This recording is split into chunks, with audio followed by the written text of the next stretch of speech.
बालियापाल ग्राम पंचायत कार्यालय रे 80तम स्वाधीनता दिवस और संवर्धना सभा पालन। डीएसटीवी को स्वागत। आसंतु जानिबा आजिर खबर।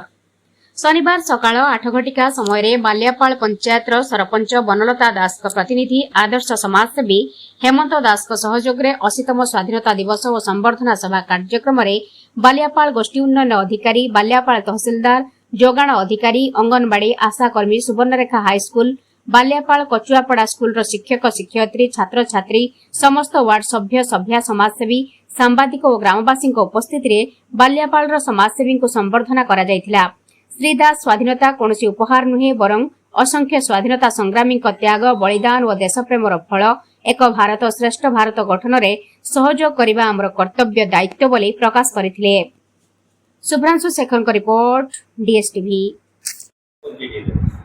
हेमंत दास बालियापाल ग्राम पंचायत समाजसेवी जो 80तम स्वाधीनता दिवस यही परिप्रेक्षी रे बालियापाल ग्राम पंचायत तरफ जो पालन करागला संवर्धना सभा एवं स्वाधीनता दिवस एथिरे विशेष करी उपस्थित थिले समस्त बालियापाल ब्लॉक रो समस्त ऑफिसर, विशेष करी बीडीओ महोदय एवं आमर तहसीलदार मैडम थिले, तहसील आसते तहसीलदार मैडम एवं आमर एमआई सार उपस्थित रही विभिन्न आलोचना माध्यम रे जो वार्ता दे गले आम बालियापाल पंचायत पाई सारा भारत वर्ष पाई ये गोटे उदाहरण ही रहिबो। तेणु बालियापाल पंचायतवासी को जो सहयोग रे जो संवर्धना सभा आयोजन करा जायथिला ए स्वाधीनता दिवस उपलक्षे बहुत भल हैला कार्यक्रम।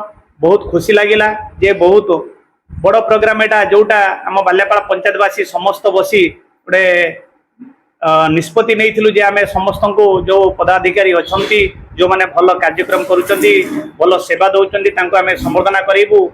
एथिरे आम बालियापाल पंचायत रो जो 2 जन लोक थिले 240टा जड़े 247टा शव पुड़ी थिले ताकू भी आम संवर्धना करूँ। एथि पई मो आपण मानक माध्यम रे समस्त को जणे देवा पाई